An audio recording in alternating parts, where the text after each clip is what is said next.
Yes to Birth Experience Watchers. This is Rachel Yellen, and I am here today with Shalome Stone from Australia. Good morning. Hello. Good morning, my friend. It's so nice to see you. I wanted to take a moment and do something that I haven't done before because, Shalome, your bio is so rich that I don't want to miss a word.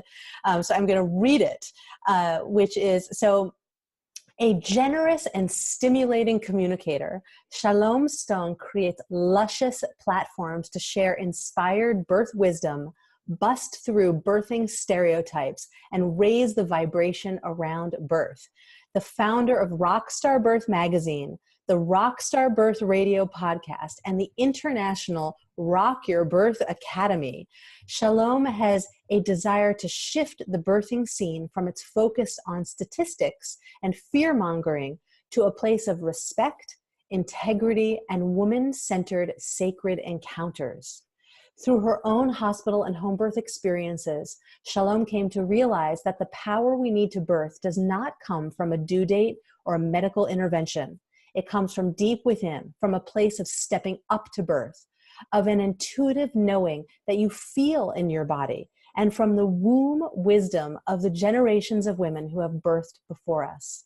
Sharing birth stories of every flavor, Shalome crafts connections that inspire questions, agitate for change, and cause her audience to pause and reflect on their own unique birthing journeys. So welcome, my rock star friend. How juicy is that though? Like how juicy is that as a conversation starter, you know? Yes. Fabulous way to open a discussion. So that's exactly why I wanted to read that. So I want to just start off with what is like at the heart of your passion and at the heart of your inspiration. It all comes from personal experience, and it's that realization that to give birth fully in your power, to be able to use every ounce of what you have and who you are and what you stand for is one of the most liberating and feminine and powerful experiences I've ever had. And I've had both experiences. I've had an experience where I birthed without my power by handing it over, and I've had experiences where I've birthed in my power, and the difference between them was incredible. I mean, it was palpable. And for that to be my realization, I immediately thought, well, yes, I'm amazing and I do have a magic vagina, but surely this can be the opportunity to birth for everybody. Surely everybody has the chance to have this kind of experience. And that's not to say that we all have to birth at home or without drugs or even through our vagina, but to be able to really embody our birth experience, to fully live it on our terms. That was the real passion for me. I mean, I just really wanted to bring home or share that knowledge that if it happened for me, it can totally happen for you too. Like there's nothing special about me other than I am incredibly special, just like you. You know, the fact that we are birthing women makes us incredibly special. So I just wanted women to know that, can I swear? Yeah, totally. Please. Fuck yes, you can have an amazing birth. Fuck yes, you can rock your birth. And it's really just about stepping into that. And I actually encourage a lot of women that I work with to say fuck yes or fuck no, like to be really clear about how you feel about something, because that's how you get into your power. Can't believe I swore and it's only like 2 minutes into the interview. Let's go. Well, it's one of the most effective teachings. And one of the last conversations that you and I had, we talked about the notion of like fuck yeah and fuck no. And I actually teach that in the Yes to Birth curriculum now, because you're not swearing at somebody, you're making a definitive statement and people listen when they hear that. So I just want to point out that we're already on to the how-tos. And Shalome is telling us that part of how you communicate being in your power is to actually use swear words as a positioning of making a clear statement, like I'm serious about this. It's like I'm really serious about this. So let's go a little bit further. You know, this series is all about helping people have that healthier, less painful, empowering, satisfying birth. And there's a lot that goes into that. So we're already talking about language. And I want to know if you can give us a little bit more about the language that one can use internally, the language that a birthing person can use internally, what she can express externally, and also for the care providers. I'm hoping that there's a lot of birth workers listening to this series, and I would love for you to talk about how language is such a vital part of helping a woman have a better birth. Absolutely. So this is one of my most favorite topics. So you will need to stop me if I get a little bit carried away and excited. The way that we communicate with each other, both through our language, through our body, you know, how we react when someone says something, whether we choose to leave the room or not, speaks eons about what we want. And so I cannot emphasize strongly enough how important it is that you watch your own language and that you are very attuned to the language of those around you. And that includes members of your collegiate, you know, your friends and your family, your work colleagues, but also your care providers. Because when you're pregnant, suddenly you become a very public vessel of conversation. Everybody has an opinion, from random stranger on the bus to the person in the queue at the petrol station, and they all feel very comfortable about sharing their unsolicited opinion with you. So there's a lot of places that words and language are coming at you when you're pregnant, and it's really vital for you to curate those, to decide what you let in and into your bubble, into your personal space, and what is absolutely not coming in, which means you might still hear it, but you're choosing whether you're going to take that on or not. I would really encourage you to be a little bit more discerning than you might have been previously about what you come in, because pregnancy is such a soft and juicy and vulnerable time, which means on the one hand, I find that women are far more intuitive and in touch with themselves and what they need and what they want at any given time. But it also means that we're quite an easy target in some ways for words to come in. We're perhaps a little bit more open and sensitive to the words that are coming at us. So it's even more important that we get really clear about what we're going to allow in or not. So when I think about the language of others, for example, one of the things that I often talk about is for random strangers on the street or anyone who has an opinion. You know, I remember once standing in the bathroom at work, having just been, and I was washing my hands, and a woman who I'd seen around the work floor but never spoken to before, and I was very heavily pregnant, sort of said to me, you know, like, are you scared yet? And I was like, what do you say? Like, it was my first baby. I didn't know. Maybe, yes. Like, I was at the stage where I was starting to think, how the fuck am I going to get this baby out of my body? But I wasn't sharing that yet. She felt it was okay to immediately imprint the word scared. She didn't say, are you getting excited yet?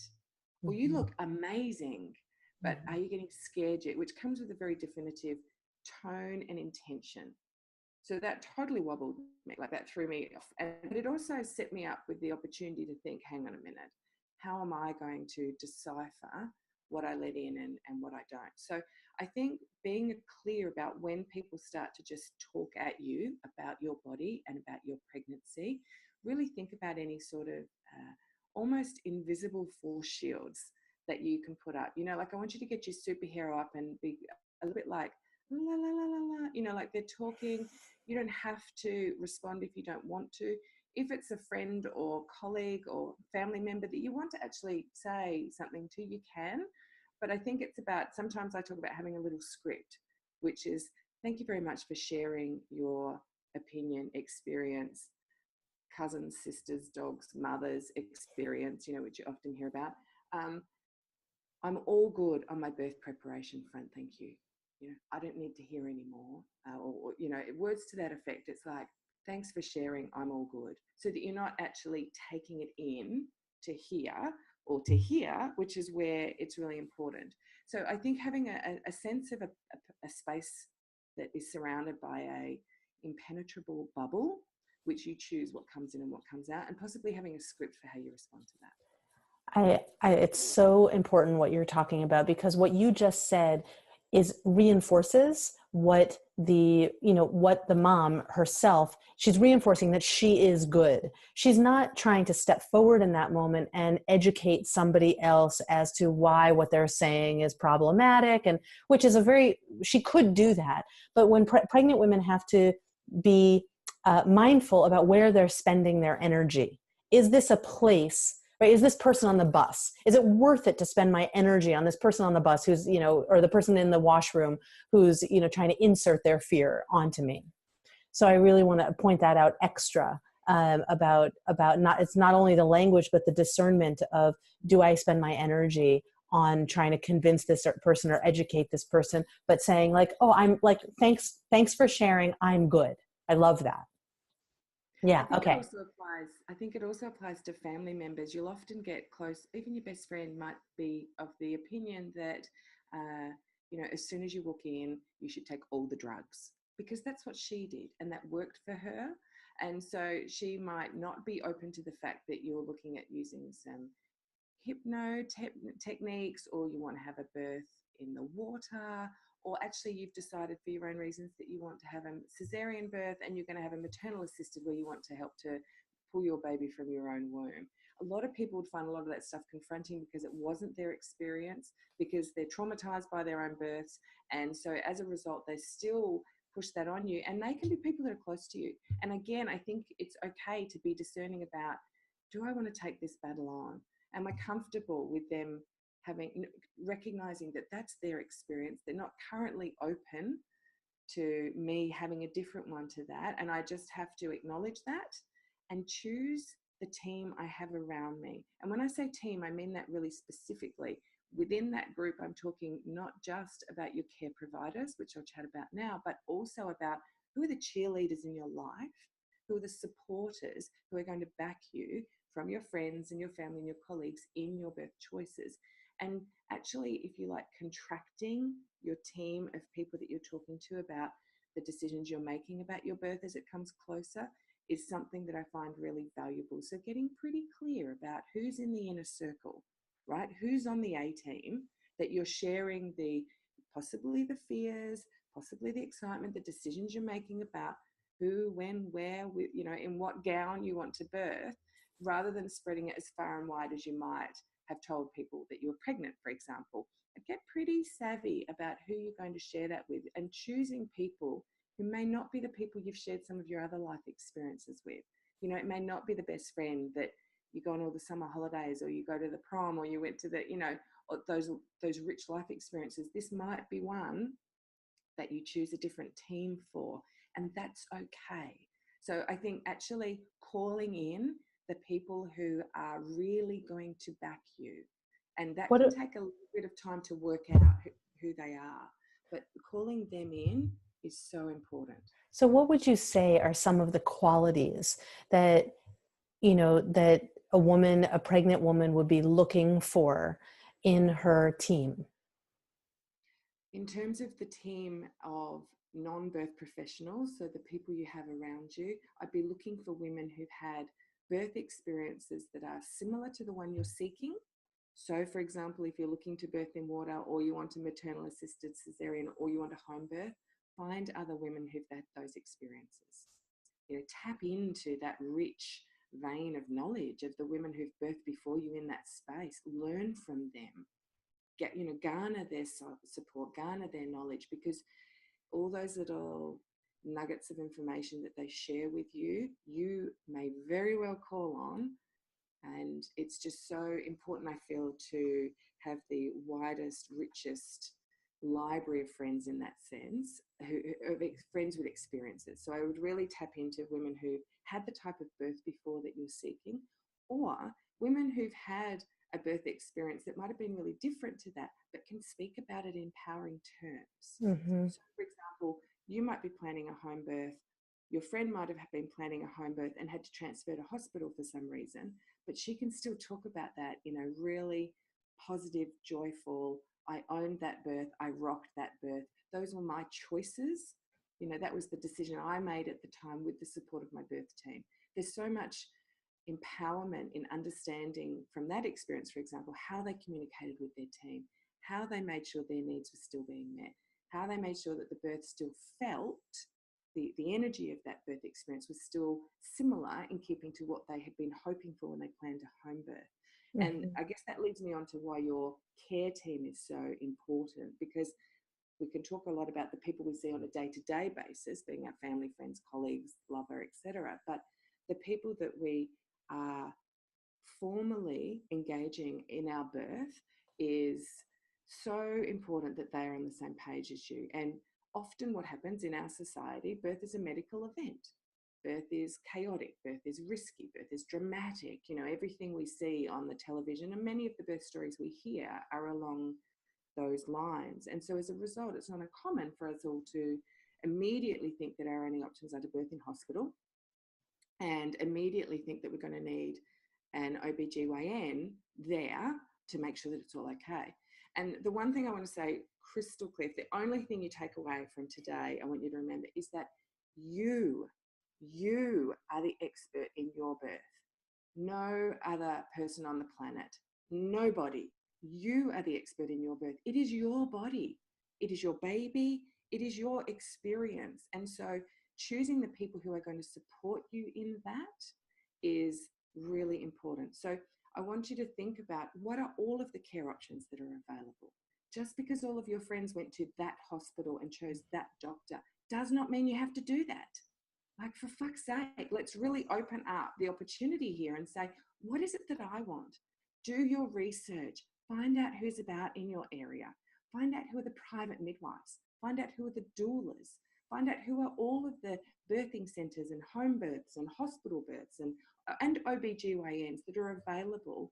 Do your research and find out who resonates with you, who's speaking your language, who's got the life and birth experience to be able to back you in the way that you want them to. And then go and meet them and treat it a bit like an interview, because at the end of the day, you are hiring them. Okay? You are hiring them. So you're paying for their service. So are they going to offer the service that you want? You know, are they the right person? Do they feel right? I find that you'll pretty much know when you walk in the room whether they've got the right energy for you, so that in the time when you are at your most raw and vulnerable and really needing their support and their strength and their backing, you'll know that pretty much from the moment you meet them. Are they the right fit for me? Yes. You know, I'm very aware that, you know, I've had so many people, and I'm guessing you've had the same experience, that so many women who've come to me and said, you know, I have been so terrified of birth up until now. All my friends have had medicated births. But when I really started thinking about it, I started to ask myself, well, why should I have a medicated birth if this is what animals do in the wild, and this is what people have been doing since the beginning of time? And, you know, we got to this place on the planet where there's more than 7 billion people, and we must have gotten here somehow, because medication only started. And I think I'm taking a little bit of a risk here, but we haven't talked about this with any of the other experts in the series, where why do you find that women might engage or consider the possibility of having a natural birth? Like, can you share with us why natural birth is a good option? Most people, you know, as we know, I mean, I don't know about in Australia, but in the United States, you know, we have an enormous planned epidural rate. You know, it's well over 70%. I mean, I think it's between 80 and 90%. And so what, like, if you were going to give a talk about, like, why would one try for an unmedicated birth? What would that talk be? Shalom, why should I try to go natural? Gosh, so many really powerful reasons why you would do that. I actually run a group in Australia, the Natural Hospital Birthing Group, and this is for women who are really seeking that. We call it almost like a home birth in hospital, but they want a hands-off, spontaneous, you know, intervention-free birth. They just want to gift their body the permission to go into birth by itself, you know, without stretch and sweeps, without vaginal examinations. Like, for fuck's sake, get your fingers out of me, because your body will go into labor. Your body knows what to do. Your baby knows what to do. All you need to do is get on board for the journey and get out of your head. And so I think so much of what happens is that, to answer your question about why would you do that, I think the reason why we don't do that is because we live at the moment in such a medical society. We grow up only hearing of birth in traumatic, hard, painful times. It's a little bit like it starts with our menstruation. Everyone talks, oh, you've got that. There's no celebration about the fact that it's a really beautiful and important part of womanhood. It's like, oh, it's so inconvenient and it's painful and it sucks. And it's like, far out, let's watch our language again. So, it starts with how we speak to teenage girls. It starts with how we speak to girls about our bodies and what we're capable of. And I feel like if you were to grow up with the idea that birth wasn't something to be feared, that birth was something you could embrace and take on, that really shifts the mindset. And for some people, it's just that the seed was planted. I know for me, for example, when I got pregnant, my mum was just like, oh, it's just like shelling peas. And I was like, I never really knew what that meant, other than I just took from that, it's, it's easy. You just get on with it. It's like shelling peas. And at the time, I went into my birth, therefore, not being scared. I appreciated the enormity of it as much as I could in that first birth. And then for my second birth, I really appreciated the enormity of it. And as a result, I gave more of myself. So I feel like we just kind of hand over our power because we don't bother to find out more. But if anybody is listening to this series, then already they're keen to find out more. So I think if you can just use that vehicle that you've already opened the door, you've already thought, so this whole birth thing, like this birthing thing, what is that about? And find out as much as you can. Research your ass off about what's great, what's not so great, what feels great to you. This is a very personal, unique situation. Every birth you have may very well be different. So I'm certainly not suggesting that everybody needs to have a natural hospital birth. It is one, though, that I would encourage people to explore. It takes some work. Our hospitals are not set up for natural birth. It's going to take extra feistiness. It's going to take, extra confidence in yourself, extra birth team, extra cheerleading to be able to achieve that often. A better understanding about how our hospital births unfold so that we know what will be coming our way in terms of recommended next steps. And what I mean by that is that hospitals will often use language that is not supportive of the birth you might be seeking. So they will let you try for the next hour. Fuck that. It's your body. You can do whatever you like. I want people to know that no is a full sentence. So if the hospital come and say, right, well, you must have a cannula when you arrive because that's hospital policy, back off. Nobody is sticking a needle in you unless you say yes. So everything from a hospital's perspective might be policy. It's not law. Mm-hmm. There is no law that says you have to have a vaginal exam every hour. There is no law that says that you must birth on your back. There is no law that says you must have a managed third stage, meaning you must have an injection in order to evict your placenta. Those are all hospital policies designed for a variety of reasons, but you get to choose whether you opt in or opt out. Now, the hospital might not like that, might get quite fussy and clear about, the risk you're causing to your baby and the . It's still a choice. Now, you may absolutely choose those things. You may walk in and go, I want the cannula, I want to birth on my back, I want the vaginal exams, I want the managed third stage, but make them your choice. Understand that you've got that choice and you are opting in. And so this applies to everybody, but particularly to natural hospital birth, because those things will just happen to you. It's a little bit like a procession line. Those things will happen to you unless you opt out. So get clear about what your choices are and what forget about this allowed thing. It's your body. And unless you give informed consent, which means having all of the information and agreeing to the next step, then it's not allowed to happen. And there's a part of you that's going to have to, unfortunately, stay feisty a little bit whilst you're in your birthing zone in order to make sure that happens. So that's an extra layer, if you like, for a natural hospital birth, which is why I often encourage women who are planning an unmedicated birth to have a doula or a really hardcore, private midwife that they're taking along, just a little bit more grit in their team who can stand with them and remind them of their choices as they're moving through this. Because, you know, you're trying to also get a baby out of your vagina at the same time. So you are a little bit distracted, not going to lie. Like, you're trying to focus on your cervix opening, and someone's up here talking about sign here because the policy on blah, blah, blah. You know, it's so really looking at the team that you take in with you as well as the team that receives you to get the best, you know, seamless, smooth kind of relationship going in birth is just worth it. One last comment though, you asked about why would someone have a natural or medicated birth? Because it is the most primal, transformational, feminine, powerful, warrior-like thing I have ever done in my life. I have never felt more sensual and capable and like rah than when I literally birthed a baby out of my vagina. It was hands down the most electrifying experience of my life. Like, the most orgasmic, ecstatic life high that I've ever had. And so, look, honey, I would do it every day. If you wanted me to birth a baby for you today, I could do that for you. I could give birth every day. I totally just, every cell was zinging. It was amazing. And I want to be clear, I worked to get to that. But as in, I worked to understand my body. You know, I worked to understand, well, how do I best support my body to get to that place? I worked to get out of my head. You know, I worked to get the team.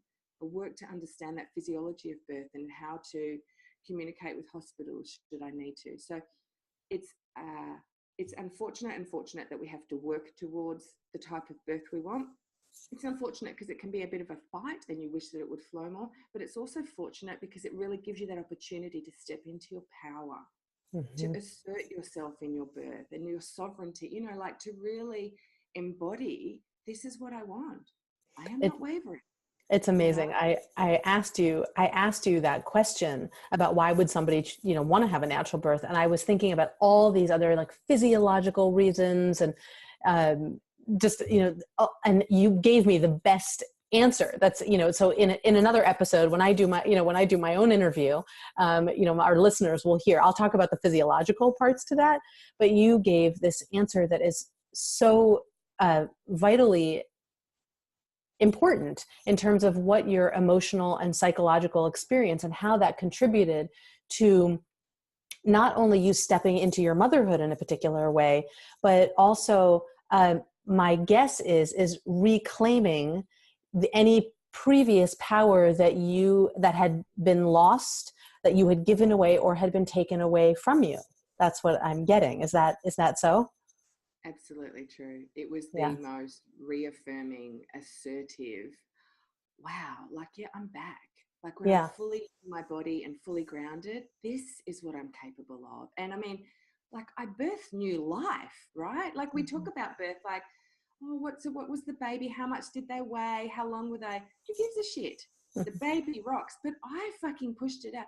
I roared that baby out. Like, you know, there's an element of really, there's a beautiful quote about bowing at the knees of the birthing woman, because however you give birth, and I mean that, however you give birth, when you do so from that position of being in power and knowing that these are your choices and that you are doing what you need to do and what you're choosing to do to breathe new life into the world, like, breathtaking.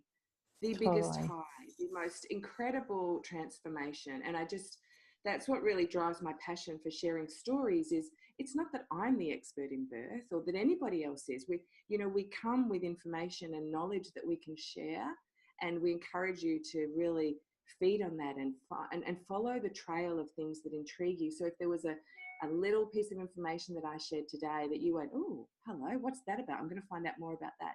Do that, like, and so then immersing yourself in the birth stories of the women who've birthed before you is the richest, most incredible way that you can really get into that sort of birthing zone, because as you said at the outset, there are 7 billion people on the planet. Admittedly, some have come through with less than powerful births, but most of us and our lineage, women roar their babies out. And I think the more that we can encourage women to think, how does that look for me? What does that mean for me? What do I need to change about how I'm approaching my birth now? And recognizing that at any point, in your pregnancy journey. Even if you're in labor, you can change provider. If somebody is giving you the shits and not backing you, change. If it doesn't feel right, maybe you've hired someone that just, I can feel that it's, change it. Trust your instincts.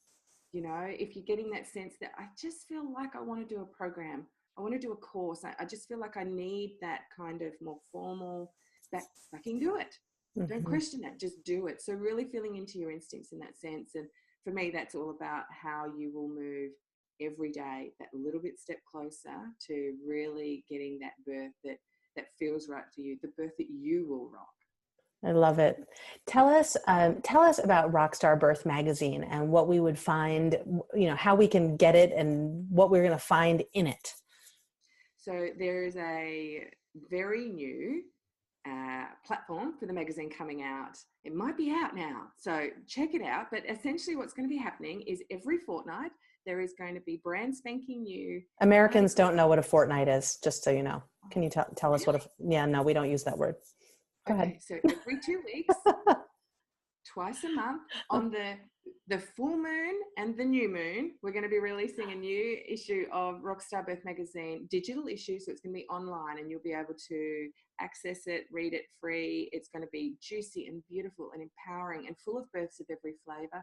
There's going to be articles to read, interviews to read, podcast interviews. There's going to be Rockstar Birth TV, which will even have the amazing Rachel Yellen on the show. And so this is just a different new digital, powerful, passionate format to be able to really share this information so that pregnant women and birth workers and their partners can sit down and just take it in, you know, get as much information as they can in during the course of their trying to conceive period, their pregnancy, right up to their birth and after. So that'll be coming out every fortnight. And that's really off the basis of the Rockstar Birth Magazine, which I started a few years ago, which is a digital, beautiful, lush issues that I'm taking to the next level. So this is Rockstar Birth Magazine version 2.0, and that will be the reason that I've done that is that I find that the balance of birth information still needs to be tipped. You know, I gave it a red hot go a few years ago and I put out all my best work and it was amazing. I've got it was just divine. And then I started to see that we just need more. And we need it to be more current, and we need to have some energy and passion, electricity behind it, and it needs to be continued to push because there is a lot of work to do in this space, you know. And for the women that are really seeking a birth on their terms, we really need to provide as many resources and information and connection to others, and that's what the Rockstar Birth Magazine is for me. It's not about my perspective necessarily. It's about sharing as many birth experiences of other women. So other birth stories, so that you can just read them. Because as I said, you will read something and it will just store at the back of your mind. And possibly when you are deep in labor land and you're starting to think that you can't do it, or you've been offered something by your care provider, you have to make a decision on, for example, do I want an epidural? You can think about the stories that you've read, the women who birthed before you and what they did, how they felt, how they responded, how it worked out for them, and make a decision based on that, so that it's like having this incredible catalogue of all of these powerful experiences. And so sharing them through the magazine and the podcast and the academy is the best way that I can really get that information out there. And as I said, it's not mine. These are not all just my birth experiences or my perspective. It's really just that platform to share as many stories as I can. And so the next part being, if you have had an incredibly powerful, inspiring birth journey that you want to share, and as I said, births of every flavor, the more positive cesarean births I can get in there, the better, then I would really encourage you to get in touch. Give me a call. Let's catch up. Let's talk about magic vaginas and, you know, juicy births, and so that I can share them, because I would love to, because we need it. We need it. Awesome. Where can people find you and all of your offerings? So it's all at rockstarbirth.com. Come Okay. on over. I want to see you. So for all of our listeners, you're just getting like the tip of the iceberg of how awesome Shalome is, and the work that she provides. I have not met anyone who has had the same kind of voice and tone for birth. and the matter of factness and the simplicity and the, I use she uses the word, rock star. I use the word, triumphant. And, we're ultimately talking about the same thing. So, Shalom, I have one more question for you, and this is like the take home question. So you are a mom to three children, right? And so each of the younger versions of yourself all gave birth, right? You had three younger versions of yourself who all gave birth. If you, knowing what you know now, if you were to look into the eyes of those younger versions of yourself and give them the one sentence pearl, the word of wisdom, the look, whatever you want to get, what would you gift yourself from the woman that you've become, the mother that you've become, the provider that you've become? What would you say to those selves? For my first birthing self, which was 12 years ago, I would gift her permission to keep going. I pushed on that birth. I got to 42 weeks. I was birthing in the birth center, and so I was immediately booted out. And I kept going and I kept going and I kept going. And the hospital policy was 42 weeks, and I didn't question that.